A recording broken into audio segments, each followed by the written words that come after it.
Chồng, chúng ta có con rồi. Từ nay về sau, Đồng Thị là của anh. Mọi thứ của em cũng sẽ là của anh.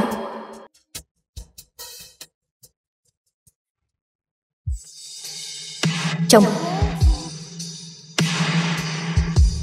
Chồng. Chồng. Chồng, chúng ta có con rồi. Chồng, chúng ta có con rồi.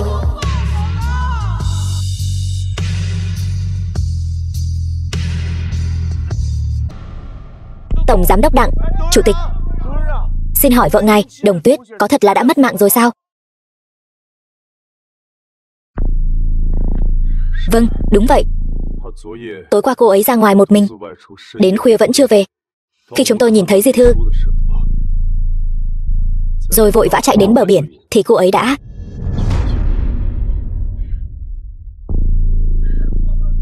Rõ ràng chúng tôi đã chạy đến rồi. Không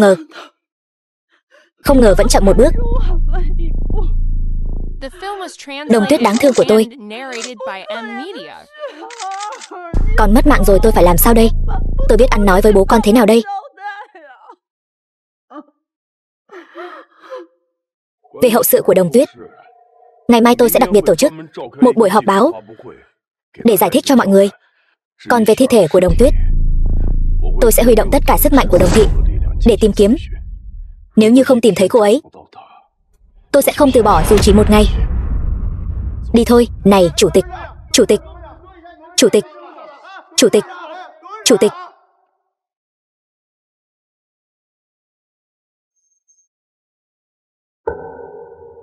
Thời sự hàng ngày. Tin tức mới nhất. Tập đoàn Đồng Thị sau 2 năm, khi cựu chủ tịch Đồng Hữu Vi qua đời vì nhồi máu cơ tim.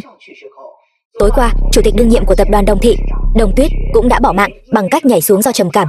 Đến nay vẫn chưa tìm thấy thi thể. Hiện tại, cổ phiếu của tập đoàn Đồng Thị đang giảm mạnh. Em gái, cuối cùng chị cũng tìm thấy em rồi. Em gái. Chị. Các người buông tôi ra. Em gái. Chị. Chị. Tất cả là lỗi của em. Em không nên lén lút đưa chị ra ngoài chơi.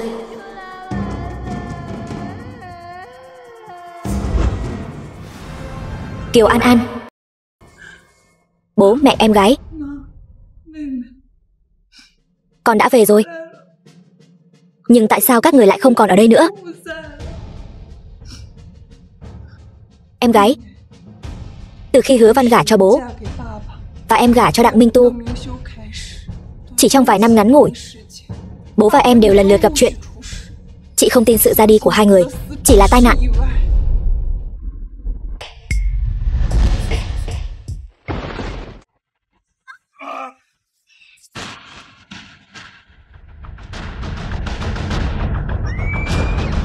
Là Đồng Tuyết.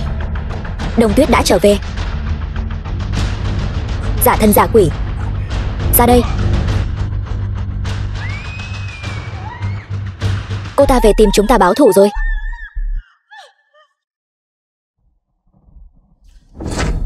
Cô tốt nhất nên cẩn thận lời nói. Cái gì mà tìm chúng ta báo thù chứ? Cô ta tự nhảy xuống kết liễu. Nghe rõ chưa? Nếu để người khác biết được, điểm yếu của chúng ta sẽ bị lộ hết trước khi chưa thực sự có được. Tập đoàn Đồng Thị, cô tốt nhất nên cẩn thận cho tôi.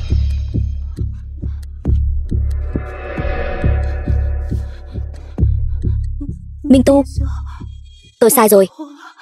Anh đừng giận nữa. Chỉ là giả thần giả quỷ thôi. Người đã bị cá cắn rồi. Tôi không tin cô ta còn có thể thoát ra được. Cho dù cô ta là quỷ, tôi cũng phải khiến con quỷ này mất mạng ngàn vạn lần. Em gái, đây là người đàn ông mà em vô cùng yêu thương. Bất chấp tất cả cũng phải gả cho sao?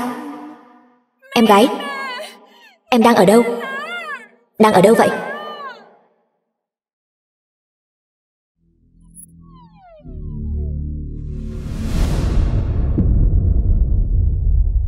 Em vừa mới qua đời. Hắn ta đã không thể chờ đợi, trơ trẽn lăn lộn cùng mẹ kế của em. Chị sẽ không để em và ba mất mạng một cách oan uổng. Tất cả mọi chuyện, chị sẽ điều tra rõ ràng sự thật, trả lại công bằng cho hai người.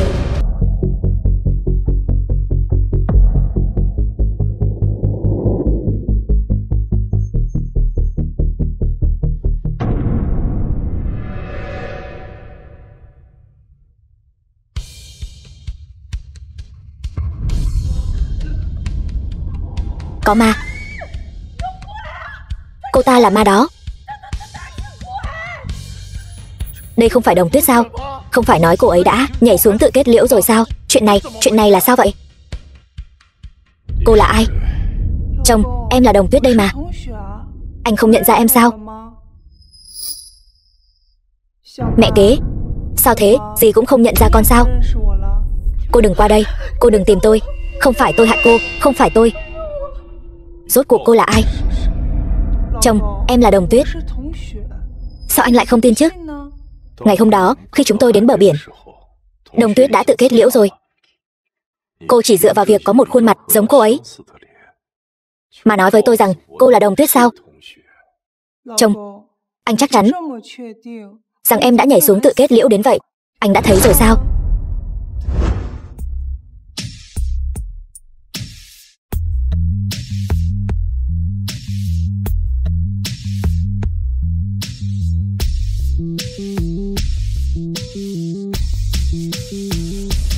Đêm đó, cô ta rõ ràng đã bị tôi nhốt dưới đáy biển. Chiếc chìa khóa duy nhất cũng ở chỗ tôi.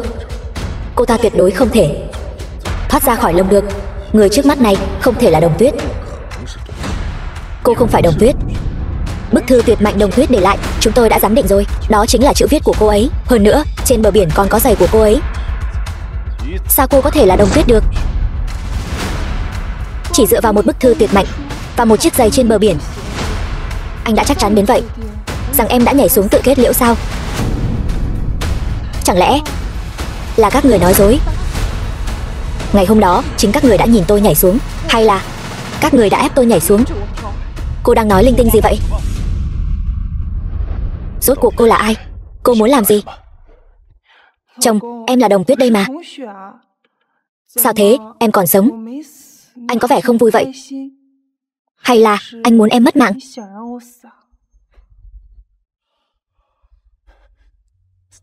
Sao lại thế chứ? Em trở về, sao anh có thể không vui được? Nhưng làm sao cô chứng minh cô là Đồng Tuyết? Ngoài khuôn mặt giống cô ấy ra, những thứ khác hoàn toàn không giống chút nào cả. Đồng Tuyết đã kết hôn với Đặng Minh Tu 7 năm rồi. Chồng không thể nào không nhận ra vợ mình chứ. Chồng cô là người đầu ấp tay gối với cô mà còn không tin cô. Cô định chứng minh thế nào? Tôi nhớ ra rồi. Sau lưng Đồng Tuyết có một vết bớt hình hoa mai. Đó là độc nhất vô nhị. Đúng vậy. Nếu cô thật sự là Đồng Tuyết, vậy hãy để lộ vai sau của cô ra. Tôi muốn xem có vết bớt giống hệt như vậy không. Giả thân giả quỷ, phá hỏng chuyện tốt của tôi. Tôi muốn xem cô định giở cho gì. Sao nào? Không dám hả? Hay là trên vai sau của cô căn bản không có vết bớt này? Cô ta không dám, bởi vì cô ta căn bản không phải Đồng Tuyết thật. Cô đừng tưởng phẫu thuật một khuôn mặt giống y hệt là có thể đến tập đoàn Đồng Thị lừa gạt. Nếu các người đều không tin, vậy được thôi. Chẳng qua chỉ là một vết bớt mà thôi. Tôi cười.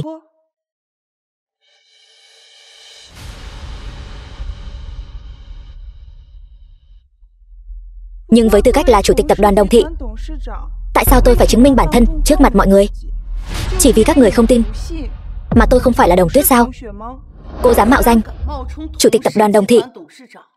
Bây giờ tôi sẽ vạch trần cái đầu giả mạo này của cô.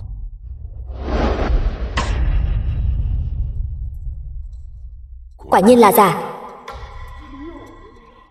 Cô quả nhiên không phải Đồng Tuyết. Trên vai cô căn bản không có vết bớt hoa mai.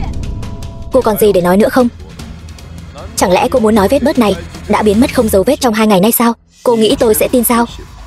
Cô nghĩ mọi người sẽ tin sao? Đương nhiên sẽ không tin. Nhưng anh, với tư cách là chồng của em, có chắc chắn vết bớt của em ở vai trái không? Cô có ý gì? Chồng, ý em là vết bớt hoa mai của em là ở vai phải mà.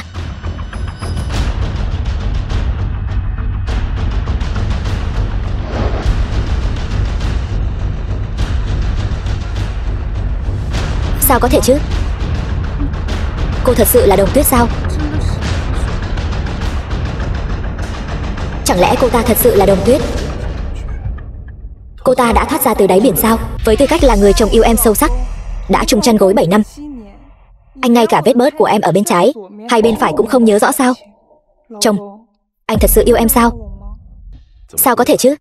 Gần đây vì chuyện của em, anh đã bôn ba ngày đêm không ngừng nghỉ. Chỉ là quá mệt mỏi mà thôi. Đúng vậy, ngay đêm em gái mất mạng, anh đã vội vàng lên giường với mẹ kế của cô ấy. Đương nhiên là mệt rồi. Chồng, lần này anh đã tin em rồi chứ? May mắn là tôi và em gái đều giống mẹ. Có một vết bớt hình hoa mai, y hệt nhau ở vai phải. May quá chị ha, chúng ta đều có vết bớt hình hoa mai giống nhau. Giống y hệt mẹ. Đúng, đây chắc chắn là mẹ đã tặng món quà này cho chúng ta. Sau này nếu chúng ta lạc nhau, dựa vào cái này cũng có thể nhận ra đối phương. Em thật sự là Đồng Tuyết sao? Chồng, anh sẽ không phải là vẫn còn nghi ngờ em đấy chứ? Vậy em còn nhớ em đã để lại di thư chuyện nhảy xuống tự kết liễu không? Căng thẳng về chuyện xảy ra ngày hôm đó như vậy, tôi không tin sự ra đi của em gái không liên quan gì đến anh. Di thư sao? Di thư gì cơ? Sao em lại không nhớ gì cả? Em chỉ nhớ là ngày hôm đó là kỷ niệm 7 năm của chúng ta. Anh nói muốn tạo bất ngờ cho em. Sau đó đầu em đau quá. Sao em lại không nhớ gì cả? Em chỉ nhớ khi em tỉnh dậy thì đã ở trên bờ rồi, toàn thân ướt sũng. Còn những chuyện khác thì em không nhớ gì cả. Trên bờ sao? Chẳng lẽ cô ta thật sự thoát khỏi xiềng xích, trốn thoát từ đáy biển sao? Em thật sự không nhớ gì cả sao? Em nên nhớ gì sao? Thôi, nếu đã đau khổ như vậy thì đừng nghĩ nữa. Không nhớ được thì thôi. Khoảng thời gian trước em vì áp lực công việc lớn mà mắc bệnh trầm cảm. Mọi người chúng ta đều rất lo lắng cho em. Chồng, nếu em không sao rồi, vậy chúng ta về nhà đi. Em mệt rồi. Được, chúng ta về nhà. Cô ta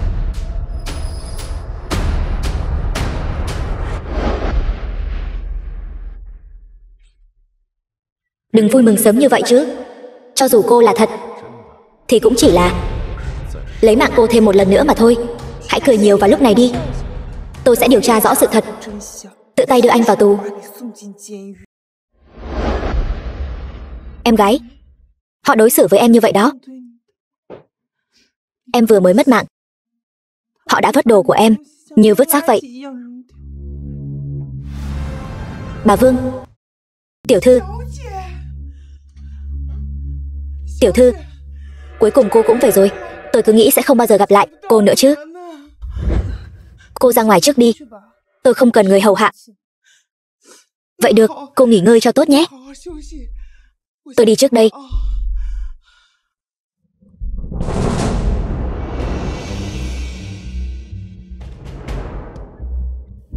Cô chắc chắn cô ta không phải Đồng Tuyết chứ? Thưa ông, tôi đã đến nhà họ Đồng hơn 10 năm rồi. Sẽ không nhầm lẫn đâu. Tay trái của tiểu thư, vết sẹo trên ngón cái là do tôi không cẩn thận làm đổ nước sôi làm bỏng tiểu thư. Người phụ nữ này, cô ta chắc chắn không phải tiểu thư. Tôi đã nói cô ta là đồ giả mạo mà. Tôi sẵn lòng làm chứng. Thưa ông, vậy con trai tôi chuyện vào Đồng thị làm tài xế đó, ngày mai cứ để hắn đến làm việc đi. Vâng, cảm ơn ông. Cảm ơn ông. Tôi đã nói cô ta là đồ giả mạo mà. Vào đi. Hướng Hằng. Tổng giám đốc Đặng, ngài tìm tôi sao? Đây là tóc của kẻ lừa đảo đó. Sáng nay khi tôi ôm cô ta đã lén lút giật xuống. Anh cầm cái này đi xét nghiệm huyết thống. Ngày mai tôi sẽ ở cuộc họp hội đồng quản trị công khai vạch trần thân phận giả mạo của cô ta.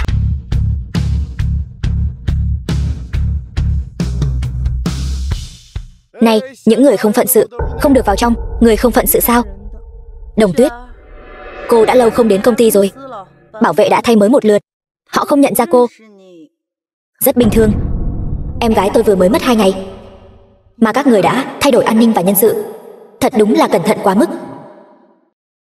May mà bây giờ tôi đã trở về. Chồng, Làm phiền anh tự mình nói với họ. Em là ai?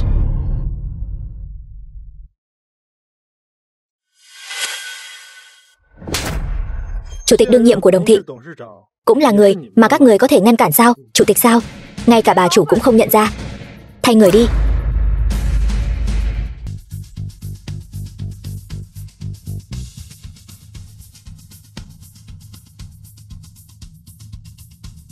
Bên trong chính là trung tâm hội nghị cốt lõi của công ty.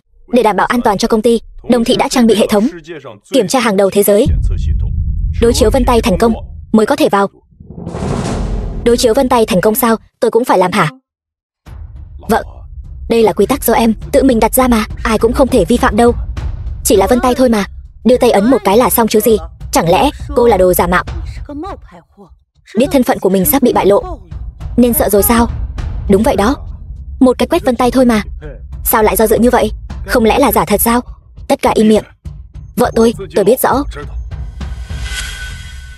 Vợ, anh tin em. Nào, không cần đến cuộc họp hội đồng quản trị. Ngay tại đây là có thể vạch trần thân phận giả mạo của cô rồi. Vợ, sao vậy? Không sao. Không sao thì nhanh lên đi. Mọi người đều đang đợi một mình cô đó.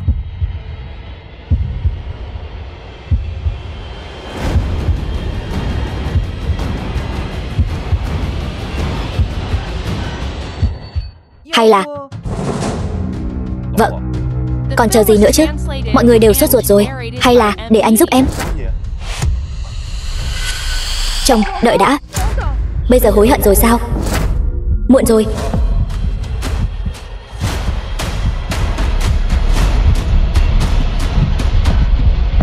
Đối chiếu vân tay thất bại.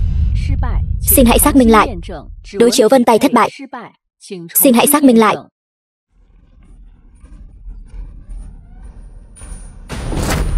Cô còn gì để nói nữa không? Con nhỏ lừa đảo này. Quả nhiên cô không phải Đồng Tuyết. Đồ giả mạo, dám lừa gạt đến tận cửa nhà họ Đồng, còn không mau cút đi. Bảo vệ. Khoan đã, cô còn muốn giở trò gì nữa? Chồng, ngay cả anh cũng không tin em sao? Cô là đồ giả mạo. Cô bảo tôi lấy gì để tin cô đây chứ? Ai dám nói tôi là đồ giả? Chồng, giống với cái vết bớt hình hoa mai ở trên vai em. Sao anh vẫn không nhớ thế? Em dùng tay phải để nhập vân tay. Vừa nãy quá vội vàng, em đã đưa nhầm tay. Sắp mất mạng đến nơi còn cứng miệng. Lát nữa, chẳng lẽ còn muốn tính cả ngón chân của cô vào nữa sao?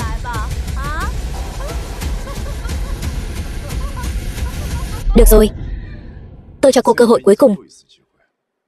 Lại đây.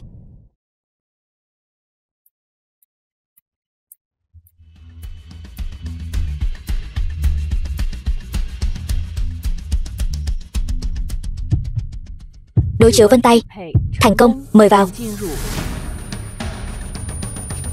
Sao có thể chứ? Cô đã giở trò gì vậy? May mà tôi đã chuẩn bị từ trước. Chồng, lần này anh tin em rồi chứ? Cuộc họp hội đồng quản trị Đồng Thị. Có chuyện gì vậy? Giám đốc Vương, Chủ tịch Đồng, các thành viên hội đồng quản trị đều không muốn đến. Các thành viên hội đồng quản trị nói rằng Đồng Thị vì cô tự kết liễu, cổ phiếu rớt giá thảm hại. Nếu muốn họ đến, cô phải nhường lại vị trí chủ tịch hội đồng quản trị, nhường cho Đặng Minh Tu. Tổng giám đốc Đặng.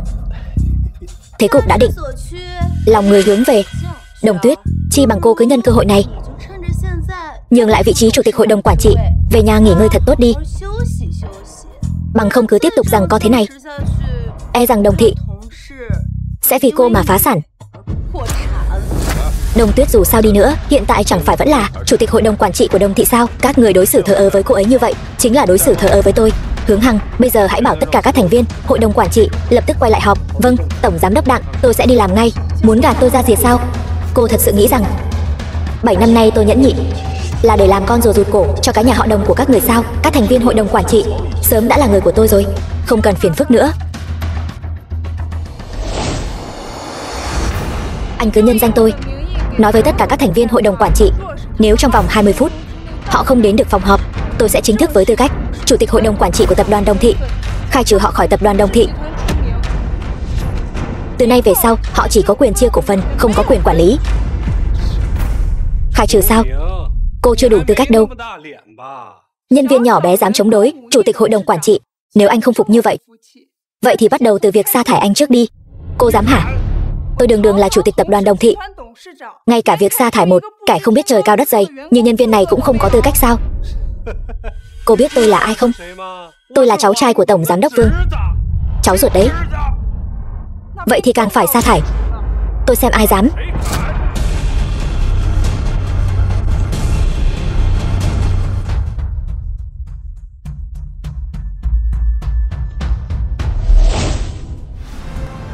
Tổng Giám đốc Vương. Con danh con, thấy trưởng bối đến mà cũng không biết đứng dậy đón tiếp.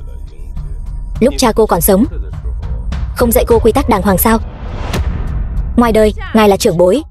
Trong công ty, tôi là chủ tịch. Còn ngài chẳng qua chỉ là một cổ đông nhỏ bé. Làm gì có chủ tịch nào đứng dậy đón tiếp cổ đông nhỏ. Tục ngữ có câu, không có quy tắc thì không thành khuôn phép, không có chế độ thì không thành hệ thống. Ngài nói xem, hỗn xược. Nghe nói cô định sa thải tất cả những người kỳ cựu như chúng tôi. Gan lớn thật đấy. Các vị giám đốc có mặt ở đây đều là những người kỳ cựu của công ty, từng theo cố chủ tịch, lập nên công lao hiển hách. Nếu cô muốn khai trừ tất cả các giám đốc, thì ngày mai thị trường chứng khoán của tập đoàn Đồng Thị sẽ sụp đổ hoàn toàn. Tôi thấy cô là muốn trực tiếp phá hoại Đồng Thị phải không? Thưa các vị, tôi đề nghị tất cả các giám đốc chúng ta cùng ký đơn kiến nghị chung, yêu cầu Đồng Tuyết nhường lại vị trí chủ tịch cho Đặng Minh Tu. Tổng Giám đốc Đặng, tôi đồng ý.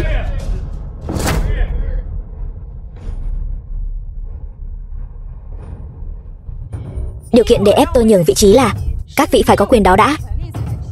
Nhưng đáng tiếc là các vị không có. Còn tôi lại có tư cách khai trừ các vị khỏi Đồng Thị. Cô nói bậy.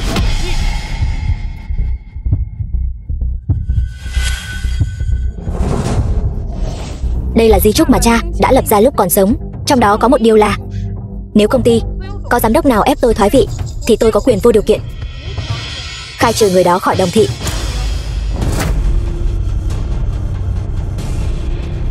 Cái này, di chúc, cái này sao có thể chứ?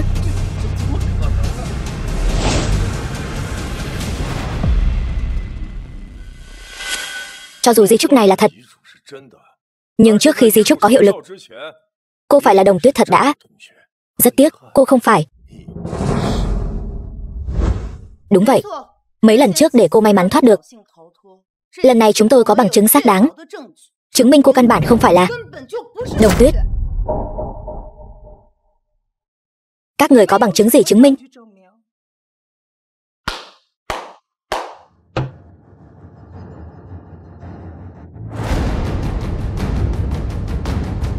Bà Vương sao? Đúng vậy, bà Vương ở nhà họ Đồng 10 mấy năm, là người nhìn cô lớn lên. Cô là thật hay giả, bà ấy rõ hơn bất kỳ ai. Đúng vậy, tôi nhớ rất rõ ràng. Tiểu thư, ngón cái tay trái của cô ấy, trên ngón cái đó có một vết sẹo bỏng. Nhưng cô ấy không có. Mọi người xem đi, ngón cái tay trái của cô ấy chẳng có vết sẹo bỏng nào cả. Thì ra là đồ giả mạo. Mau cút khỏi Đồng Thị. Chỉ là một vết sẹo thôi mà đã vội kết luận tôi là giả rồi hả? Tôi đã hỏi bác sĩ rồi. Bác sĩ nói loại sẹo này là vĩnh viễn, không thể biến mất được. Cô còn gì để chối cãi nữa? Nói thôi thì không được đâu. Chẳng lẽ các người không nghe nói về y học thẩm mỹ sao? Chồng, em sợ anh sẽ chê vết sẹo này, nên em đã tìm bác sĩ để làm phẫu thuật xóa sẹo. Vết sẹo này đã không còn từ lâu rồi. Cô làm phẫu thuật khi nào? Sao bọn tôi lại không biết chứ? Chẳng qua chỉ là một ca phẫu thuật xóa sẹo đơn giản. Không nói cho bà biết là chuyện rất bình thường. Tôi hy vọng cô có thể đưa ra bằng chứng thuyết phục hơn. Nếu không tin, các người có thể đến bệnh viện kiểm tra hồ sơ phẫu thuật. Được. Bây giờ đi bệnh viện kiểm tra ngay, xem bệnh viện rốt cuộc có hồ sơ xóa sẹo của Đồng Tuyết hay không. Anh tự mình đi, mang về cái báo cáo xét nghiệm mà tôi bảo anh làm hôm qua trước khi đưa cho tôi. Đừng để bất cứ ai chạm vào. Vâng, Tổng Giám đốc Đặng.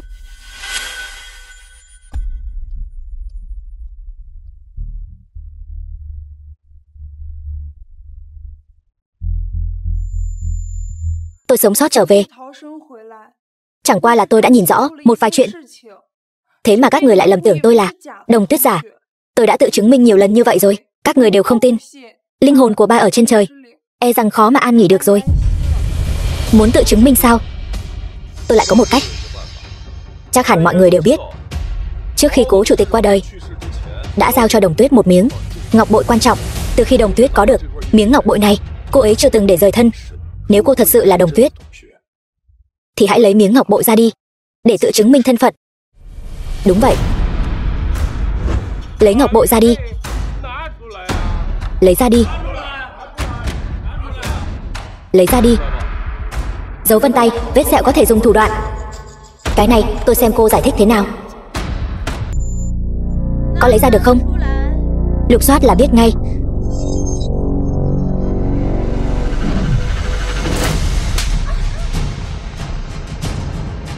Ai cho bà cái gan đó? Cô dám đánh tôi sao? Bà còn dám lục soát người tôi, cái tát này còn là nhẹ cho bà đấy. Tôi là mẹ của Đồng Tuyết. Tôi là phu nhân của cố chủ tịch Đồng Thị. Mẹ tôi đã qua đời nhiều năm trước rồi. Bà chẳng qua chỉ là mẹ kế mà bố tôi cưới sau này thôi. Ở nhà họ Đồng, bà không có quyền lên tiếng. Ở công ty, bà càng không có địa vị gì đáng nói. Hơn nữa, bà quên rồi sao? Năm đó, bà đã hại bố tôi và lừa ông ấy cưới bà vào cửa thế nào sao? Cô Minh Tu, đủ rồi. Cô đừng ở đây mà đánh trống lảng. Muốn chúng tôi thừa nhận thân phận của cô thì mau mau lấy ngọc bội ra đi. Kính thưa quý vị, xin làm phiền mọi người hãy cho cô ta thêm 5 phút để giãy giụa. Được, đây là do chính các người nói đấy nhé.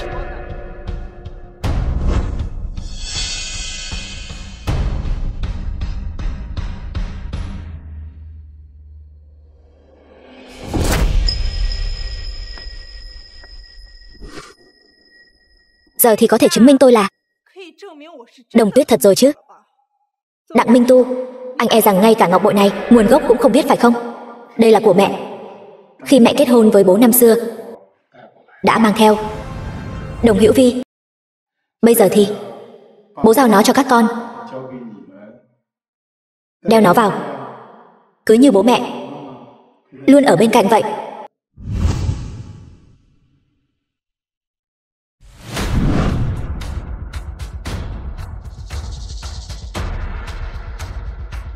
Chẳng lẽ cô thật sự là Đồng Tuyết sao? Đây không phải các người tự nói sao? Lấy ngọc bội ra, tôi chính là Đồng Tuyết. Sao vậy? Nhanh vậy đã trở mặt không nhận rồi sao? Ngọc bội có thể làm giả, nhưng báo cáo kiểm tra này sẽ không sai được.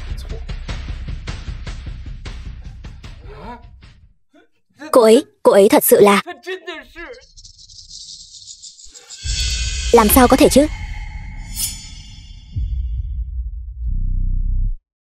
Báo cáo xét nghiệm huyết thống. Báo cáo xét nghiệm cùng huyết thống. Làm sao có thể chứ? Không thể nào. Sao lại không thể? Các người hãy nhìn cho rõ đây. Báo cáo này nói rõ ràng rành mạch, minh bạch. Tôi chính là Đồng Tuyết thật sự, chủ tịch đương nhiệm của tập đoàn Đồng Thị. Tôi và em gái là chị em song sinh cùng trứng, máu mủ tình thâm. Cho dù các người kiểm tra hàng ngàn, hàng vạn lần, quan hệ huyết thống cũng sẽ không thay đổi. Cứ theo những gì các người tự nói. Cút khỏi Đồng Thị.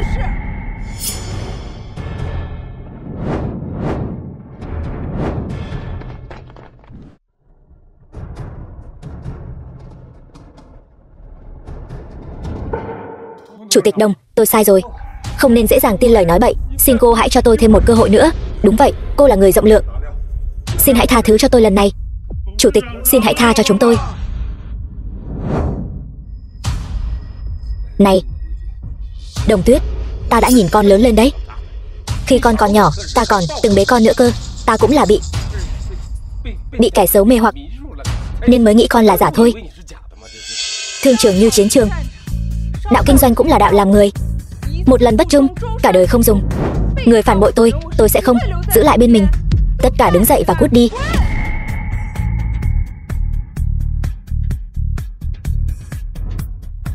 Còn anh nữa, sau lần này, tình nghĩa vợ chồng chúng ta đã hết. Ly hôn đi. Ly hôn sao? Chứ còn gì nữa. Con muốn hòa thuận êm ấm. Vợ chồng cùng nhau về nhà sao? Không được, một khi ly hôn, tôi sẽ không còn cách nào danh chính ngôn thuận kế thừa công ty. Trước khi trở thành một tổng giám đốc Đồng Thị thực sự, cuộc hôn nhân này tuyệt đối không thể kết thúc. Tôi không đồng ý. Vợ, em có phải là trách anh trước đây không tin em không?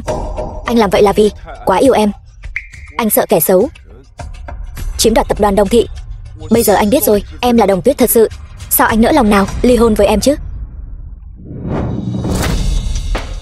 Mặc kệ anh đồng ý hay không đồng ý, cuộc hôn nhân này tôi nhất định phải kết thúc. Hôm nay anh cũng giống như bọn họ, cút khỏi Đồng Thị. Khoan đã.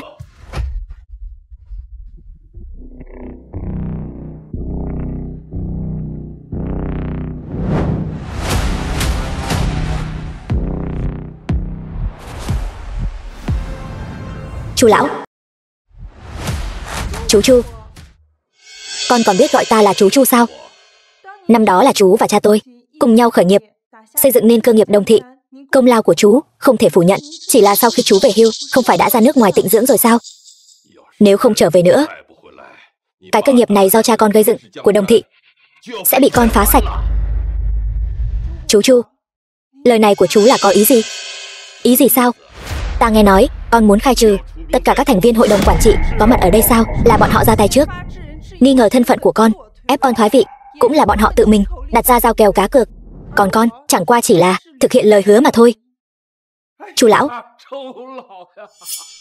ngài phải thay chúng tôi lấy lại công bằng chứ. Từ khi cố chủ tịch qua đời, ngài lại về hưu, cô ta liền lấy chúng tôi, những công thần kỳ cựu này ra mà xử lý, phải không? Giờ đây tập đoàn Đồng Thị này đang trong cảnh bão táp mưa xa. Sau này chúng tôi lại không còn quyền quyết sách, chẳng phải là trơ mắt nhìn tập đoàn Đồng Thị phá sản sao? Cô ta làm vậy là muốn chúng tôi trơ mắt nhìn tâm huyết của chúng tôi bị hủy hoại trong chốc lát sao? Chu lão, xin ngài hãy làm chủ cho chúng tôi. Chu lão, đừng nói là bọn họ, ngay cả tôi cũng sắp bị tống cổ ra ngoài rồi. Diễn xuất của các người mà không đi đóng phim Hollywood thì thật có lỗi với tiền đồ của các người. Đủ rồi. Dù con là chủ tịch đương nhiệm cũng không thể tùy tiện làm theo ý mình như vậy. Mọi người đừng trách Đồng Tuyết, chuyện này đều là lỗi của tôi. Tôi đáng mất mạng. Tôi là chồng của Đồng Tuyết, vốn dĩ tôi nên bảo vệ cô ấy thật tốt, nhưng mà tôi lại cứ mãi nghi ngờ cô ấy. Anh cũng là vì quá yêu cô ấy, không muốn công ty rơi vào tay kẻ xấu thôi. Sai là sai ở chỗ anh quá có trách nhiệm với công ty. Vậy nên là tôi đã trở thành kẻ qua cầu rút ván, ích kỷ tự mãn, hành động tùy tiện, kẻ ác kẻ xấu sao? Ai mà chẳng biết chứ. Từ khi cô kết hôn, cô đã giao quyền quản lý công ty cho tổng giám đốc Đặng rồi. Cô ở nhà làm nội trợ. Đặc biệt là 2 năm nay, số lần cô đến công ty chỉ đếm trên một bàn tay là có thể đếm được. Cho dù cô thật sự là Đồng Tuyết, e rằng cô cũng không còn khả năng làm chủ tịch tập đoàn của chúng ta nữa. Đúng vậy, giao công ty cho một kẻ vô dụng không có năng lực, tôi không đồng ý. Tôi cũng không đồng ý. Muốn mọi người tâm phục khẩu phục thì phải dùng năng lực để nói chuyện, phải không? Hôm nay Chu lão, ông cũng ở đây. Ông hãy nói một lời công bằng cho chúng tôi, làm chủ trì công đạo. Đồng Thị chúng ta muốn tạo dựng lại huy hoàng thì ai có năng lực, người đó mới có thể quản lý công ty, làm tổng giám đốc tập đoàn thực sự, phải không? Đúng vậy. Năm xưa tôi và cha của con đã gây dựng cơ nghiệp Đồng Thị. Cha con cũng từng nói, người hiền tài sẽ ở lại, người có năng lực sẽ thắng. Vì tương lai của Đồng Thị, tất nhiên cũng nên là người có năng lực lên nắm quyền. Chú Chu, vậy làm sao để chứng minh ai có năng lực mạnh hơn vậy? Ôi trời, tập đoàn tài phiệt số 1 Kinh Thành, tập đoàn Thanh Đằng, sắp đặt trụ sở tại Hải Thành của chúng ta. Ai có thể giành được tập đoàn Thanh Đằng, đơn hàng siêu lớn này, thì người đó đương nhiên có năng lực quản lý công ty tập đoàn rồi, phải không? Đơn hàng siêu lớn của tập đoàn Thanh Đằng này không dễ dàng gì mà giành được đâu. Một khi giành được, đối với Đồng Thị mà nói, có thể nói là thăng tiến vùn vụt, phát triển rực rỡ. Thì ra là đang đợi tôi ở đây. Tôi không có vấn đề gì, nhưng với tư cách là chủ tịch tập đoàn đương nhiệm, vừa nãy bị các vị ép buộc nghi ngờ lâu như vậy, muốn tôi đồng ý ván cược này, các vị có phải nên thể hiện chút thành ý không? Cô có ý gì? Đã là ván cược thì có thắng có thua. Vị trí chủ tịch vốn dĩ là của tôi. Nếu các vị không thể hiện thêm chút thành ý thì ván cược này sẽ chẳng còn ý nghĩa gì nữa. Ôi trời, cược thì cược. Chẳng lẽ cô thật sự nghĩ rằng mình có thể giành được đơn hàng hàng chục tỷ của Thanh Đằng sao? Vậy thì xin mời các vị hãy lấy ra tất cả cổ phần Đồng Thị trong tay làm tiền cược. Nếu tôi ký được đơn hàng hàng chục tỷ của Thanh Đằng, các vị giao nộp tất cả cổ phần trong tay, rút khỏi Đồng Thị. Vừa rồi nể mặt các vị là trưởng bối của tôi chỉ thu hồi quyền quyết định. Nhưng nếu các vị cố chấp muốn đối đầu với tôi thì xin lỗi. Từ nay về sau, tập đoàn Đồng Thị và các vị sẽ không còn liên quan gì nữa. Là cầm tiền cổ phần dưỡng ra, hay là chờ đến khi trắng tay bị đuổi ra ngoài, các vị tự mình quyết định đi.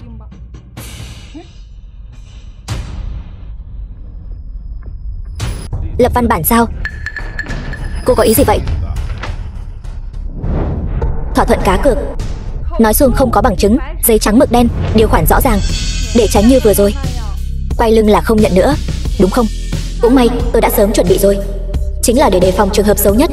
Cô sao thế? Ông sợ rồi sao? Vậy mà ông còn xúi giục nhiều giám đốc như vậy hùa theo ông làm loạn. Cô ta hung hăng như vậy, chẳng lẽ mọi người muốn chờ bị cô ta đuổi ra khỏi Đồng Thị sao? Tôi có gì mà không dám. Ký thì ký. Tôi thật sự không tin đơn hàng hàng chục tỷ của Thanh Đằng cô có thể giành được.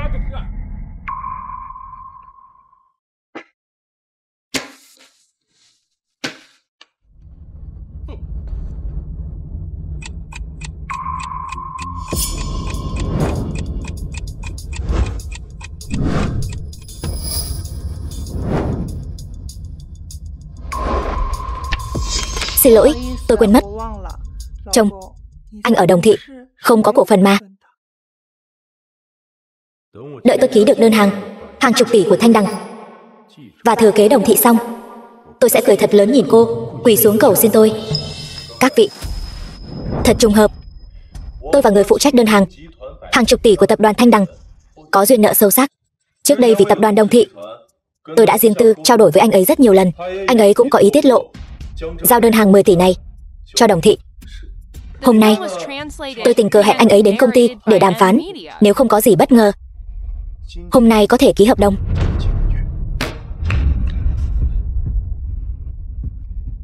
Minh Tu, quả nhiên là tuổi trẻ tài cao, rất có phong thái của tôi năm xưa. Vậy thì bây giờ tôi sẽ ngay lập tức cho người đi chuẩn bị tiệc. Đợi sau khi ký hợp đồng thành công thì hôm nay đó chính là tiệc mừng tổng giám đốc Đặng kế thừa Đồng Thị rồi. Chuyện còn chưa đâu vào đâu, nếu không ký được, e rằng bữa tiệc sẽ trở thành trò cười. Ôi trời, tổng giám đốc Đặng không ký được. Chẳng lẽ cô nghĩ cô có thể ký được sao? Tôi chính là có thể. Đơn hàng 10 tỷ của Thanh Đằng hôm nay chỉ có thể do tôi ký. Ôi trời, cái đầu nội trợ như cô, giọng điệu này thật không nhỏ chút nào. Cô ở nhà 7 năm, đầu óc bị ngu đi rồi sao?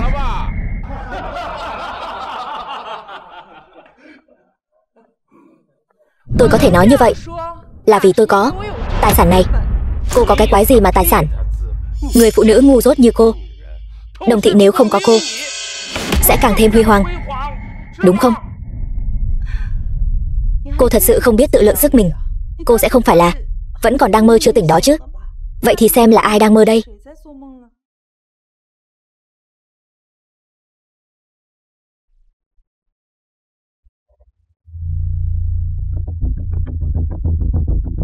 Tổng giám đốc Triệu của tập đoàn Thanh Đằng đã đến dưới lầu rồi. Cái gì? Tổng giám đốc Triệu của tập đoàn Thanh Đằng sao? Ông ấy là người nắm giữ quyền lực cao nhất của tập đoàn Thanh Đằng, chính là sau chủ tịch tập đoàn Thanh Đằng bí ẩn, trợ thủ đắc lực nhất.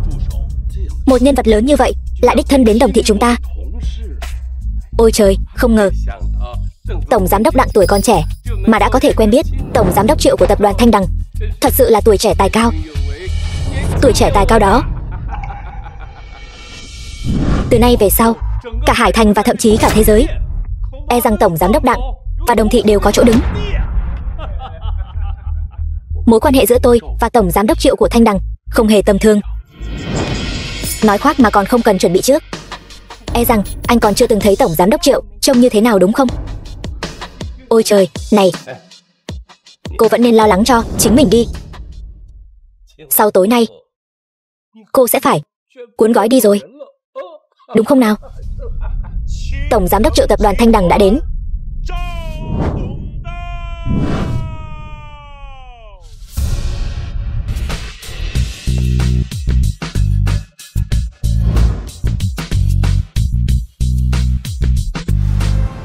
Triệu Chí Hằng, Tổng Giám đốc Triệu hôm nay đến đây thật sự khiến Đồng Thị chúng tôi rạng rỡ vinh quang.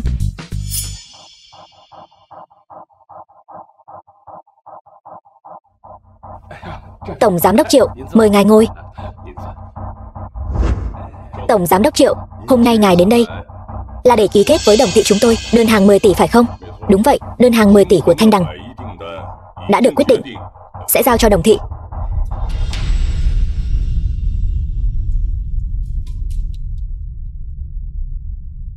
Vậy thì chúng ta ký hợp đồng tại chỗ luôn đi. Đương nhiên.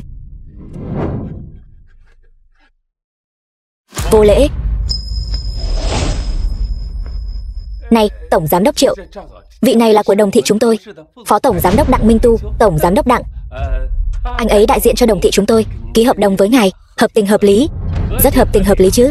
Trước đây dự án này luôn là do tôi đàm phán và theo dõi, cho nên việc ký kết này tôi phụng mệnh tập đoàn Thanh Đằng theo lệnh của chủ tịch đến đây để ký kết với Đồng Thị. Bản hợp đồng hàng chục tỷ này, tư cách ký kết này chỉ có chủ tịch của Đồng Thị, Đồng Tuyết mới có.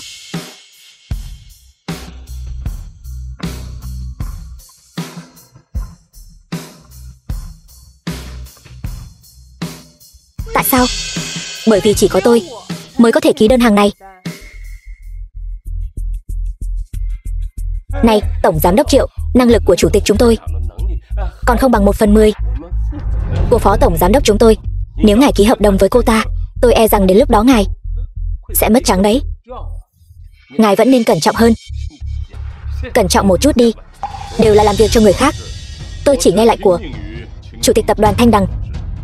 Chủ tịch đã nói rồi, đơn hàng siêu lớn này là ân tình cô ấy ban tặng cho Đồng Thị. Cho dù có thua lỗ toàn bộ, tất cả tổn thất đều do tập đoàn Thanh Đằng gánh vác, sẽ không để Đồng Thị chịu 1/1 hào nào. Ân tình sao? Ân tình gì? Nhiều năm trước tôi từng tình cờ cứu mạng chủ tịch tập đoàn Thanh Đằng, cho nên đơn hàng hàng chục tỷ của Thanh Đằng có thể giao cho Đồng Thị là vì tôi, chứ không phải anh Đặng Minh Tu. Em gái, vốn dĩ chị định lấy tập đoàn Thanh Đằng đơn hàng hàng chục tỷ này làm quà tặng em. Không ngờ khi chị tìm thấy em đã bị hại đến mức không rõ sinh tử ra sao. Hóa ra anh là người như vậy. Chuyện này là sao vậy? Sao lại có thêm một Đồng Tuyết nữa? Ôi trời, chuyện này.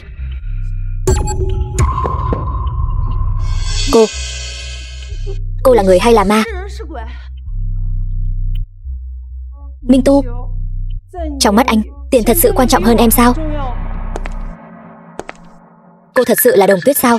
Quen biết 2 năm, kết hôn 7 năm, anh không nhận ra em sao? Sao cô có thể còn sống được?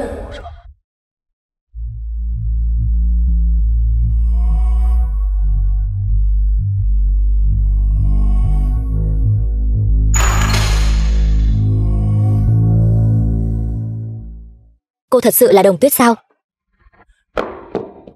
Em gái, em là em gái, em còn sống. Chị, đúng, chị là chị gái, em đã về rồi, em còn sống, thật sự quá tốt rồi. Chị, bao nhiêu năm nay, em và bố đều rất nhớ chị, luôn tìm chị, cứ tìm mãi, mà không sao tìm thấy. May mắn là bây giờ chị đã trở về. Sau này, chị sẽ không để bất cứ ai làm hại em nữa, chị nhất định sẽ bảo vệ em chu toàn. Khoảng thời gian này, cô đã mất mạng ở đâu vậy? Cô có biết? Khoảng thời gian này, cô ta đã mạo danh cô khiến chúng tôi bị lừa một vố không? Thật sự là em sao, Đồng Tuyết? Hóa ra em không mất mạng, anh hy vọng em mất mạng sao? Em gái, em còn nhớ chuyện gì đã xảy ra trước đây không? Em... Đừng sợ, chị đã nói rồi, sẽ không để bất cứ ai làm hại em nữa. Em đau đầu quá. Chẳng lẽ Đồng Tuyết mất trí nhớ rồi sao? Đồng Tuyết, em tuyệt đối đừng tin cô ta có ý đồ xấu, cố tình xuất hiện khi em không có mặt. Hơn nữa, cô ta đã đuổi tất cả các cổ đông của công ty, lấy danh nghĩa của em ký kết đơn hàng chục tỷ của Thanh Đằng, còn ép anh ly hôn. Mục đích của cô ta chính là để chiếm đoạt toàn bộ Đồng thị. Cô ta còn bạo hành em chồng của cô và tôi. Cô nhìn xem, dấu tát trên mặt vẫn chưa tan hết này. Đúng vậy, Đồng Tuyết, cô và cô ta đã bao nhiêu năm không gặp rồi. Lần này cô ta trở về, e rằng chính là nhắm vào toàn bộ tập đoàn Đồng thị. Hôm nay tất cả những phóng viên có mặt đều đã thấy rồi. Cô ta mạo danh cô khiến chúng tôi, tất cả mọi người đều bị xoay như trong chóng. Căn bản là có ý đồ xấu, tâm địa hiểm độc mà. Đúng rồi, chính là cô ta, từng bước một dụ dỗ Đặng Minh Tu ký vào thỏa thuận ly hôn. Vừa ly hôn, Đặng Minh Tu liền hoàn toàn mất quyền thừa kế. Em gái duy nhất cũng đã mất mạng. Như vậy cô ta có thể quang minh chính đại thừa kế toàn bộ tập đoàn Đồng thị. Quả nhiên, trong giới hào môn vì tiền, có thể không từ thủ đoạn nào. Chị, khoảng thời gian này thật sự giống như họ nói sao? Không sao đâu, Đồng Tuyết, chỉ cần em trở về, anh không sao cả. Anh yêu em, chỉ cần cả đời có thể ở bên cạnh em, anh đã mãn nguyện rồi. Em gái, em đừng tin anh ta. Anh ta chẳng qua là kế hoạch bại lộ, sau khi không còn gì cả, chỉ là lấy lòng và giả vờ mà thôi. Nếu cô là giả, vậy thì cô thay Đồng Tuyết ký kết đơn hàng 10 tỷ. Đương nhiên cũng không tính. Đồng Tuyết, cô biết đấy, trước đây Đồng thị và Thanh Đằng, tất cả các cuộc tiếp xúc và trao đổi đều do Minh Tu thực hiện. Kết quả cô ta vừa đến liền cướp mất đơn hàng 10 tỷ. Bây giờ cô đã trở về rồi, vậy thì đơn hàng 10 tỷ này có phải là cần phải giao lại cho Minh Tu ký kết không? Chỉ cần ký kết đơn hàng 10 tỷ, Minh Tu sợ gì không có cơ hội vực dậy chứ? Trước đây anh đã hứa với em, ký kết đơn hàng 10 tỷ này sẽ tặng cho em làm quà. Nhưng sau khi người phụ nữ này xuất hiện, cô ta đã cố tình phá hoại món quà anh tặng cho em và Đồng thị này. Tổng giám đốc Triệu đến.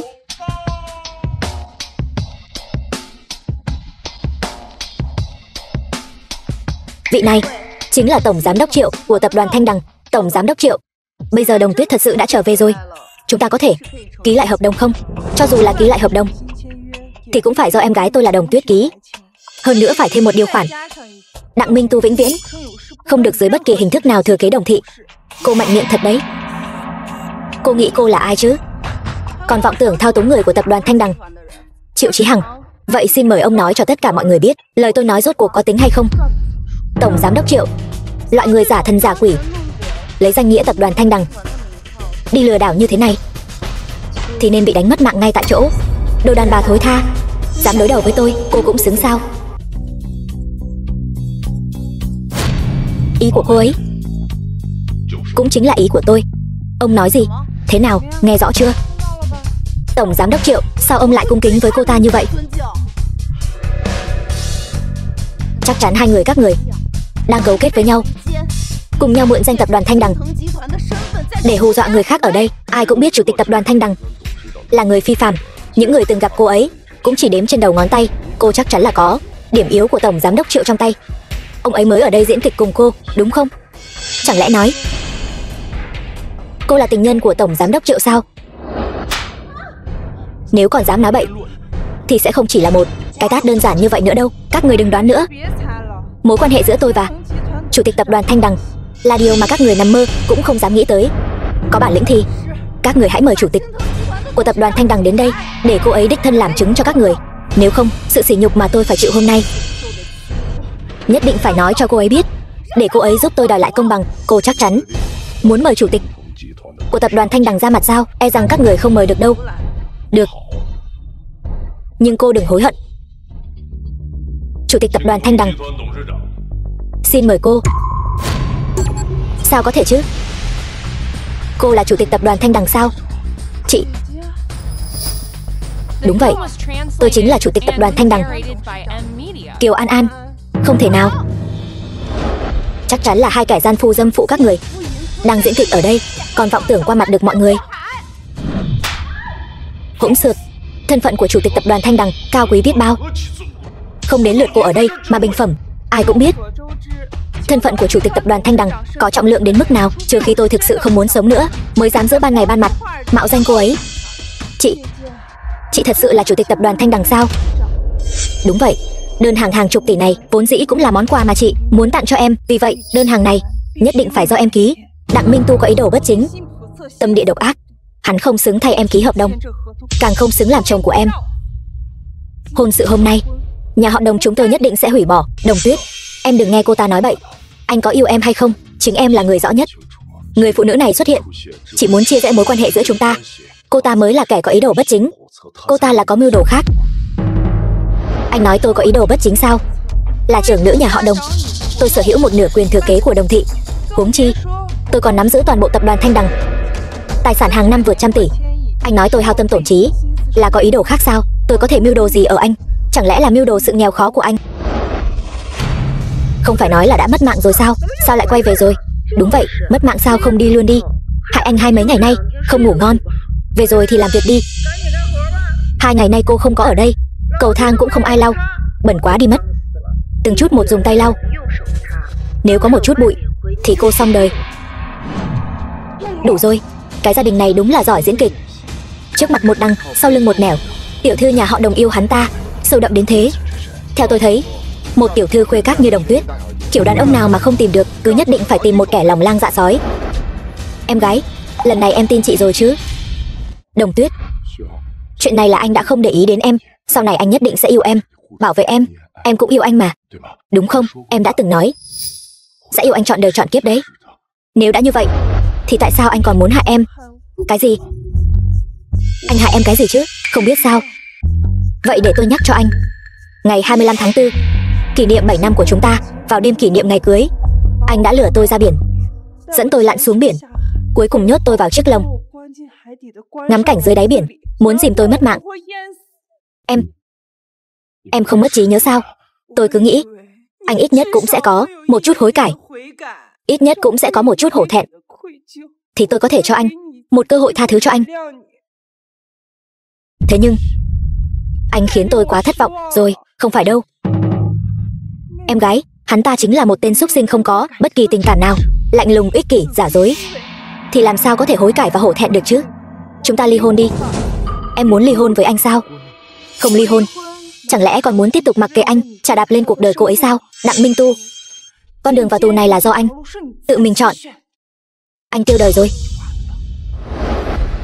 Thỏa thuận ly hôn. Được thôi. Ai nói với các người là tôi tiêu đời rồi?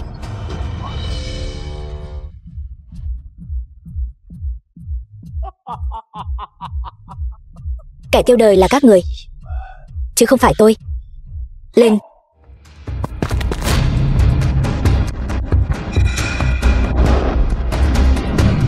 Đặng Minh Tu, rốt cuộc anh muốn làm gì? Hôm nay chính là ngày tàn của các người.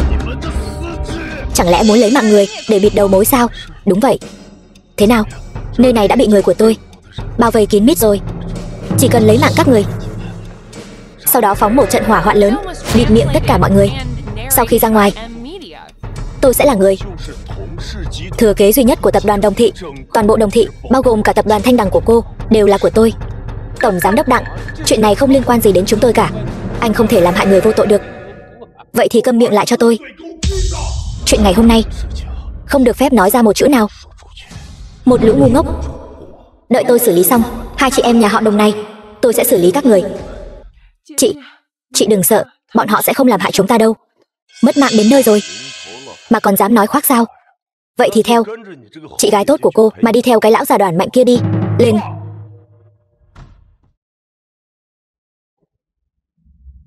Đứng ngây ra đó làm gì? Lên đi. Vở kịch này quả thực nên kết thúc rồi. Chủ tịch, Hướng Hằng đến muộn, để cô phải kinh sợ rồi. Anh dám phản bội tôi sao? Sai rồi, anh ta không phản bội anh. Anh ta từ trước đến nay đều là người của tôi. Cái gì? Đặng Minh Tu, chẳng lẽ anh chưa từng nghĩ tới tôi đã thoát ra như thế nào sao? 2 năm trước, sự phát triển của Đồng thị dưới sự điều hành của anh có vẻ khá trì trệ. Thế là tôi đã phái Hướng Hằng đến bên cạnh anh để hỗ trợ anh. Ai mà ngờ được, anh ta lại phát hiện ra anh và cô bạn thân tốt của tôi, mẹ kế tốt của tôi lại lén lút qua lại. Tôi cứ nghĩ anh sẽ hồi tâm chuyển ý. nên mới chọn cách nhẫn nhịn. Cho đến ngày 25 tháng 4, đêm hôm đó, tôi vốn tưởng anh mời tôi là đã hồi tâm chuyển ý. Ai mà ngờ được, anh lại hại tôi và đứa con trong bụng tôi. Đêm đó, tôi phát hiện có điều không đúng lắm, vội vàng chạy ra bờ biển muốn ngăn cản, nhưng không ngờ vẫn chậm một bước.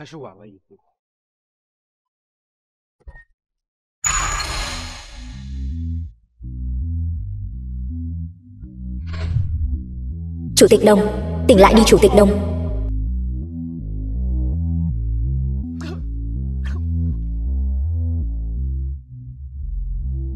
Chủ tịch Đồng.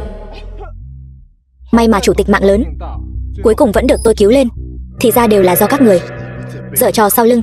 Hướng Hằng, tự hỏi lòng mình đi. 2 năm nay tôi đối xử với anh thế nào? Tôi nói lại lần nữa, tôi từ trước đến nay đều là người của chủ tịch. Đặng Minh Tu, nếu muốn người khác không biết, trừ khi mình đừng làm. Em gái tôi yêu anh nhiều như vậy, vậy mà anh ngày nào cũng nghĩ cách hãm hại em ấy. Sự tham lam, giả dối, ích kỷ của anh đều khiến tôi cảm thấy ghê tởm. Bây giờ là lúc mọi thứ trở về đúng vị trí của nó. Chẳng lẽ cuối cùng mọi nỗ lực của tôi đều là công cốc sao? Đồng Tuyết, anh biết lỗi rồi. Anh cầu xin em hãy cho anh một cơ hội nữa, tha thứ cho anh được không? Anh thật sự yêu em mà, Đồng Tuyết. Chẳng lẽ em quên rồi sao? Em nói em cũng yêu anh. Em dựa dẫm vào anh. Em nói em rời xa anh, em sẽ không sống nổi. Bây giờ anh biết lỗi rồi.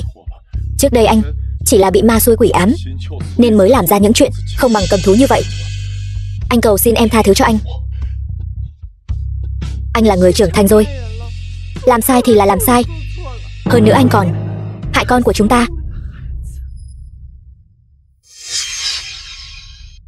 Tôi sẽ không tha thứ cho anh đâu. Xin lỗi, anh đúng là một tên khốn. Anh biết lỗi rồi. Đồng Tuyết, anh cầu xin em quay về, chúng ta làm lại từ đầu được không? Chúng ta đã ở bên nhau lâu như vậy, chẳng lẽ em không hề lưu luyến chút nào sao? Anh phải làm sao mới có thể tha thứ cho anh? Dùng mạng của anh được không? Hôm nay anh sẽ quỳ mãi ở đây. Anh sẽ dập đầu lại em. Nếu em không tha thứ cho anh sẽ dập đầu cho đến khi em tha thứ. Nếu như em không tha thứ cho anh sẽ dập đầu đến mất mạng. Anh đúng là rất biết câu biết duỗi, là một kẻ vô liêm sỉ. Trước đây là tôi đã đánh giá thấp anh rồi, chị. Hay là em nghĩ một người ích kỷ như hắn ta hôm nay sẽ mất mạng ở đây sao? Hắn ta chỉ là đánh cược em sẽ mềm lòng thôi. Nếu em thật sự mềm lòng thì mới thật sự thua rồi. Không phải vậy. Không phải như thế đâu. Tôi biết tại sao cô lại luôn nhắm vào tôi. Cô chỉ là chê tôi nghèo. Cô luôn coi thường tôi. Nhà họ Đồng của các cô cũng luôn coi thường tôi. Đồng Tuyết, chẳng lẽ em thật sự không nhìn ra cô ta đang ly gián mối quan hệ giữa chúng ta sao? Đồng Tuyết, em còn nhớ ngày đầu tiên chúng ta quen nhau không? Chân em bị trật, anh đã cõng em từ trên núi xuống dưới núi. Giày của anh đều mòn rách rồi. Em nói em thích ăn cơm nhà làm, anh liền vì em mà học nấu ăn. Em nói em muốn ăn gì đó, dù muộn đến mấy anh cũng ra ngoài mua cho em. Em nói em muốn leo núi, anh không chút do dự thu dọn đồ đạc. Chúng ta lập tức đi ngay. Mỗi ngày kỷ niệm tình yêu của chúng ta, bao gồm cả sinh nhật em, ngày lễ tình nhân và ngày quốc tế phụ nữ. Ngày lễ nào anh cũng từng chuẩn bị bất ngờ cho em. Người ta có thể lừa dối 1-2 ngày, nhưng không thể lừa dối suốt 7 năm trời. Những điều tốt đẹp anh dành cho em trong 7 năm qua, từng việc một,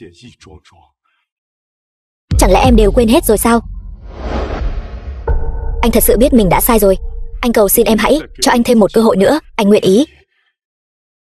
ý dùng cả đời mình để chuộc lại lỗi lầm. Đừng có ở đây mà giả tạo nữa. Đặng Minh Tu, ban đầu tôi định cho anh giữ lại chút thể diện, để anh trước mặt em gái tôi ra đi một cách đàng hoàng hơn. Giờ thì xem ra không cần thiết nữa rồi. Cô không phải Đồng Tuyết. Đồng Tuyết mới là vợ của tôi. Có tha thứ cho tôi hay không là do em ấy quyết định. Đặng Minh Tu, đừng dùng bộ mặt giả tạo của anh để lấy lòng thương hại của em gái tôi nữa. Vô ích thôi. Bởi vì cho dù anh có giả vờ thế nào đi nữa cũng không thể thay đổi được sự thật anh là một tên cặn bã. Đồng Tuyết, cô không biết đâu. Anh ta còn tưởng cô thật sự đã mất mạng, khóc ở đám tang của cô, suýt nữa thì ngất xỉu. Nếu không phải tôi còn chưa tìm bà tính sổ, bà lại tự mình dâng lên trước. Trên đời này, bà là người không có tư cách nhất để trước mặt em gái tôi mà nói chuyện. Kiều An An, ta là mẹ kế của con. Cho dù con có thân phận cao quý đến mấy, chẳng lẽ con ngay cả sự tôn trọng cơ bản nhất đối với người lớn cũng không có sao? Bà còn biết bà là mẹ kế của tôi sao? Chưa kể đến năm đó bà đã dùng thủ đoạn đê hèn gì ép cha tôi phải cưới bà về. Một người mẹ kế tốt sẽ chủ động quyến rũ con rể của mình rồi lăn lên giường sao? Cô đều biết rồi sao? Mẹ kế quyến rũ con rể sao? Đúng là Lôi Vũ phiên bản đời thực mà. Hôm nay đúng là một phen hú hồn, mở mang tầm mắt rồi. Một người mẹ kế, một người con rể, đều là những kẻ ăn bám người khác, lại dám lén lút sau lưng chủ nhân, lén lút với nhau. Loại gian phu dâm phụ này, thời cổ đại đã sớm bị bắt bỏ xuống nước, ngâm lồng heo rồi chứ. Nói bậy bạ. Đúng vậy, Đồng Tuyết, cô đừng nghe con điên này nói bậy bạ. Tôi với Minh Tu, chúng tôi trong sạch. Đủ rồi, mọi người đừng nói nữa. Ở bên nhau 7 năm, giờ tôi ngay cả lời nào của anh là thật, lời nào là giả cũng không phân biệt được. Tôi chỉ hỏi anh một câu, bao nhiêu năm qua anh thật sự có yêu tôi không? Yêu? Đương nhiên là yêu. Nói nhanh như vậy, nói dối nhiều quá. Đến cả bản thân anh cũng tin rồi sao? Tôi yêu Đồng Tuyết. Đương nhiên có bằng chứng. Đồng Tuyết, em còn nhớ chúng ta kỷ niệm ngày thứ 3 không? Anh đã dành dụm tiền lương cả năm trời, đặc biệt bay ra nước ngoài để mua cho em chiếc vòng cổ độc nhất vô nhị trên thế giới bằng đá thạch anh xanh. Chính là cái đó. Anh thật sự nghĩ rằng tôi không biết chiếc vòng cổ này là giả sao?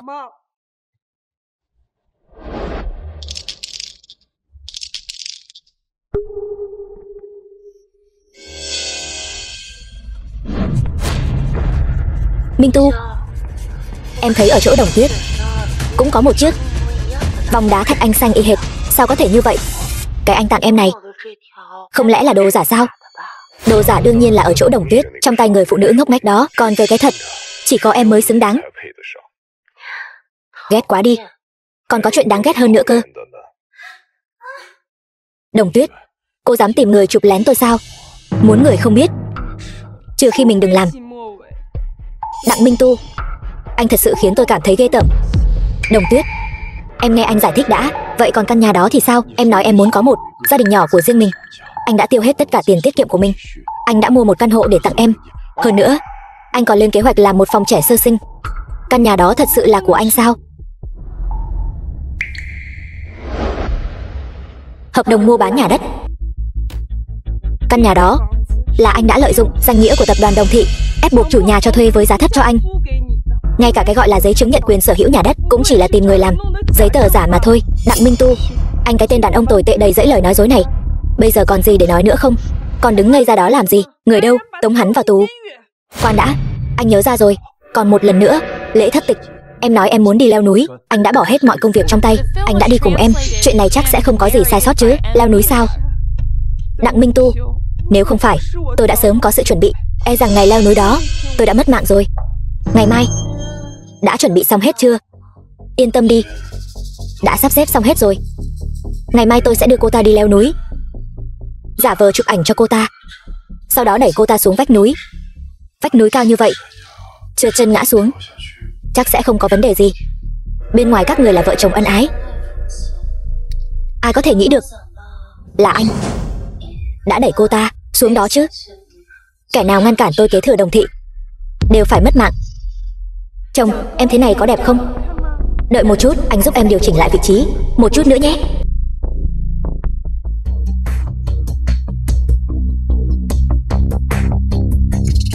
À, chồng, em hơi sợ độ cao, chúng ta đi thôi. Đặng Minh Tu, khi anh không hề hay biết, tôi đã cho anh vô số cơ hội. Kết quả không ngờ rằng sự khoan dung hết lần này đến lần khác của tôi dành cho anh lại từng bước đẩy tôi xuống vực sâu. Đặng Minh Tu, giờ còn gì để chối cãi nữa không? Đồng Tuyết, lần đầu chúng ta gặp nhau tôi bị trật chân. Anh cũng biết thân phận của tôi nên mới cõng tôi xuống núi phải không? Từ sau đó tình cờ gặp ở thư viện, cùng một căng tin, đi học cùng tôi, đều là mưu kế anh tỉ mỉ tiếp cận tôi, phải không? Anh chưa bao giờ thực sự yêu tôi. Chồng, anh rốt cuộc muốn đưa em đi đâu vậy? Bất ngờ chưa? Vâng.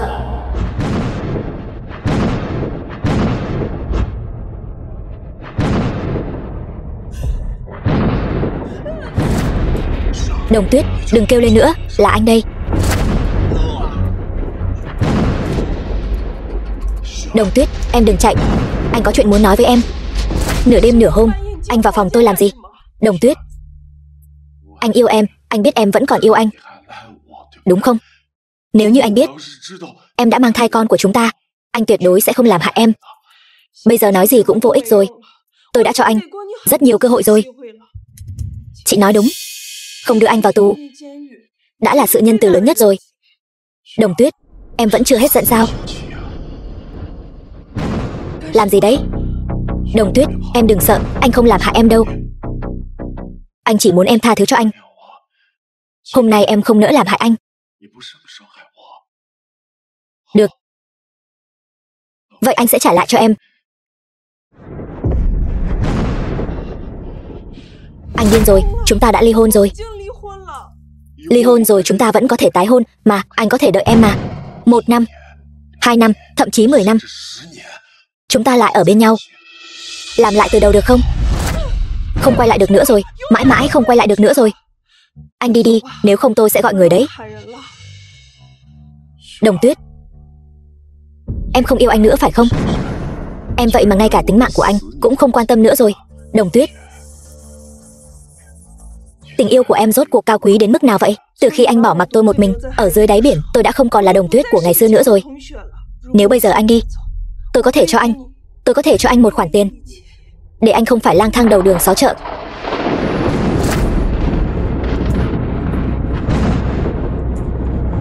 Nếu em không quan tâm tính mạng của anh, vậy thì em cứ mất mạng đi.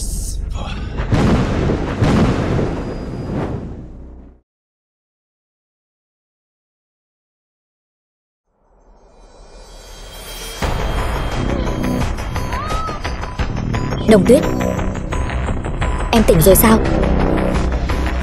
Em nhìn anh này, anh quên không giúp em tháo băng dính ra rồi. Bây giờ anh sẽ giúp em tháo ra nhé. Đồng Tuyết, anh có làm em đau không? Tối qua, anh sợ họ đem em đi mất, nên anh mới làm như vậy. Em sẽ không trách anh chứ? Rốt cuộc anh muốn làm gì? Đồng Tuyết, anh chỉ muốn mãi mãi ở bên em. Nhưng em lại không yêu anh, mà anh lại không thể rời xa em. Anh đành phải trói em ở đây thôi. Anh thề, chỉ cần em tha thứ cho anh, em yêu anh thật lòng, anh sẽ không làm hại em đâu. Đồng Tuyết, em sợ anh sao? Anh mau thả tôi ra. Không được. Nếu anh thả em ra, em sẽ bỏ trốn mất. Đúng rồi, anh có mang cho em một thứ này.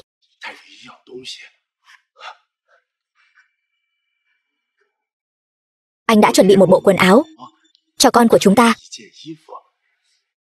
Không phải em vẫn luôn rất muốn có một đứa con sao? Anh còn nghĩ cả tên rồi. Đặng Minh Tu, anh tỉnh táo lại đi. Đứa bé đã không còn nữa rồi. Khi anh nhốt tôi vào cái lồng dưới đáy biển thì đứa bé đã không còn nữa rồi. Bây giờ anh giả vờ làm những thứ này thì còn ý nghĩa gì nữa? Không phải đâu.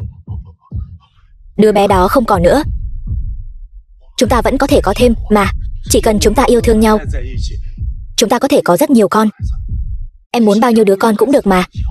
Anh thả tôi ra đi. Chị phát hiện tôi không có ở nhà sẽ nhanh chóng tìm đến thôi. Sao bây giờ em lại trở nên nhẫn tâm như vậy chứ? Không phải trước đây em rất yêu anh sao? Em vì anh đến cả mạng sống cũng không cần. Nhưng bây giờ em đã thay đổi rồi. Là anh. Từ đầu đến cuối, anh chỉ lợi dụng tôi thôi. Người anh yêu không phải là tôi. Người anh yêu chỉ là tiền của nhà họ Đồng. Người thay đổi không phải là tôi, mà là anh. Nhưng bây giờ anh yêu em, anh sẽ mãi mãi yêu em. Anh cầu xin em, tha thứ cho anh được không? Đây là cách anh cầu xin tôi. Tha thứ sao?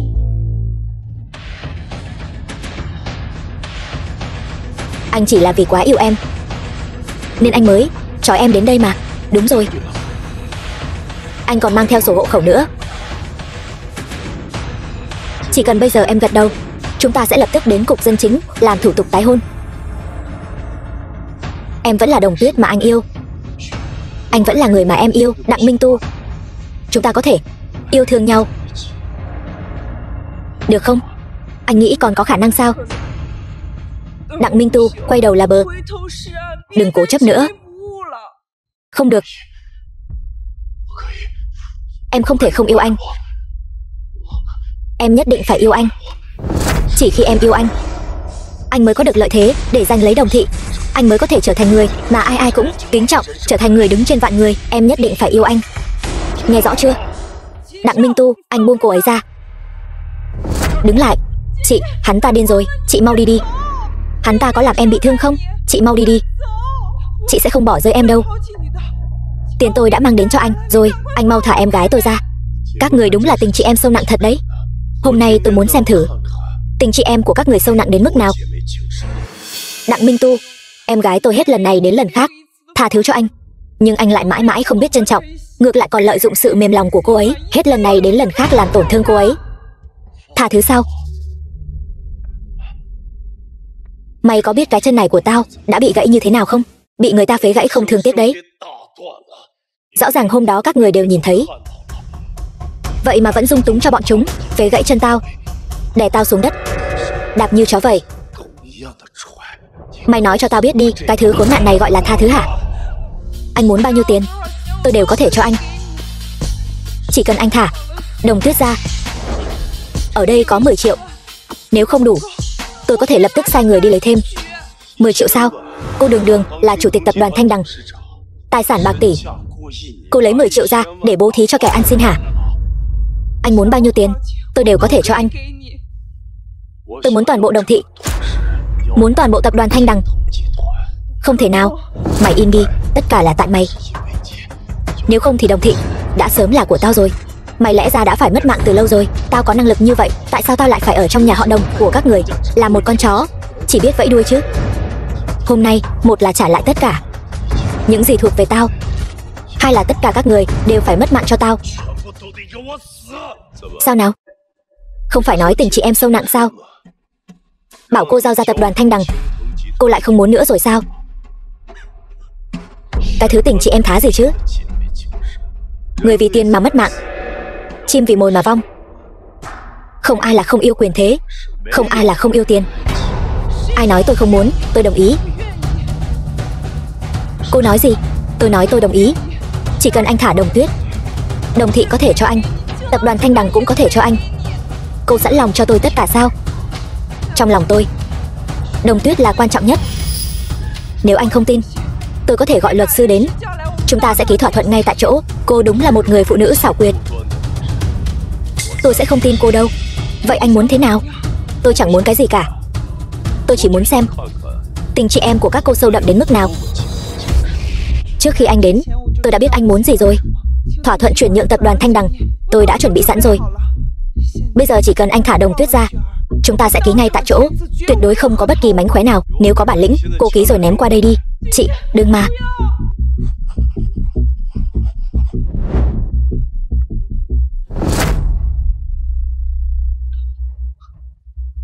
Tập đoàn Thanh Đằng đã là của tôi rồi. Tập đoàn Thanh Đằng có tài chính hùng mạnh.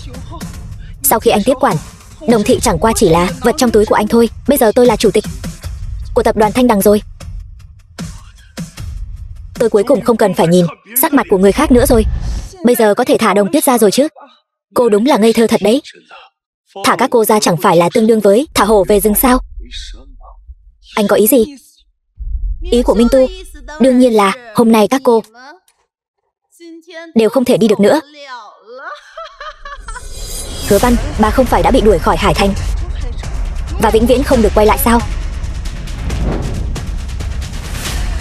Sao vậy? Chột dạ rồi hả? Sợ rồi sao? Hôm nay tôi đến đây để tìm các cô đòi nợ. Minh Tu, hôm nay không thể tha cho cả hai cô ta. Các người quả nhiên là vĩnh viễn không học được cách hối cải. Chị mau đi đi. Đừng bận tâm đến em, cầm miệng, cô đừng chạm vào em ấy, đừng nhúc nhích. Biết đây là gì không? Đây là axit đấy. Chỉ cần tôi làm thế này, nhẹ nhàng vặn mở ra, sau đó đổ lên mặt cô ta như thế này. Khuôn mặt xinh đẹp này của cô ta sẽ biến mất. Đừng mà, người đã khiến các người mất tất cả. Là tôi, không phải Đồng Tuyết. Có gì thì cứ nhắm vào tôi đây. Đúng là tình chị em sâu đậm thật đấy. Hôm nay tôi muốn xem giữa các cô rốt cuộc có tình cảm sâu đậm đến mức nào. Nếu không thì thế này, chúng ta chơi một trò chơi đi. Gọi là cô mất mạng thì cô ta sống, cô ta mất mạng thì cô sống. Nào. Chị đừng tin bọn họ. Không phải tình chị em sâu đậm sao? Sao hả? Sợ mất mạng rồi sao?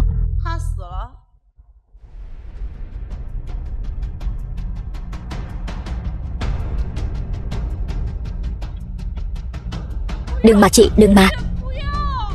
Biết tim ở đâu không? Nhắm cho kỹ vào. Lát nữa mà không mất mạng thì người mất mạng sẽ là em gái cô đấy.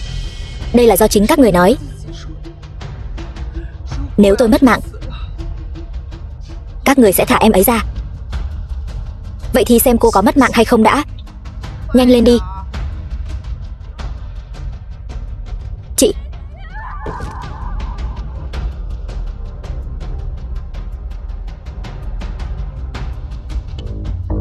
Thả tôi ra.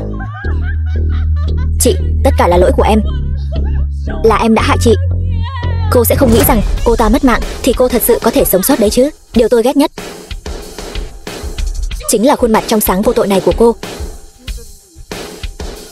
Hôm nay cô cũng đi chầu trời đi.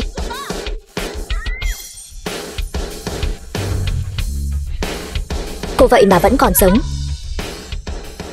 Con tiện nhân này.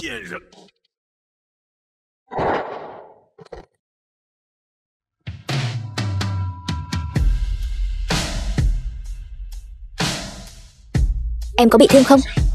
Bọn họ có làm tổn thương em không? Chị, em không sao. Chúng ta mau đến bệnh viện đi. Chị không sao đâu. Vừa nãy chị nắm lấy mũi dao, không đâm vào bao nhiêu.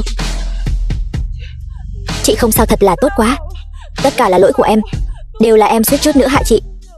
Chị đã hứa với bố mẹ sẽ bảo vệ em thật tốt. Trước đây chị không có ở đây, bây giờ chị đã trở về rồi. Chị nhất định sẽ bảo vệ em thật tốt. Chị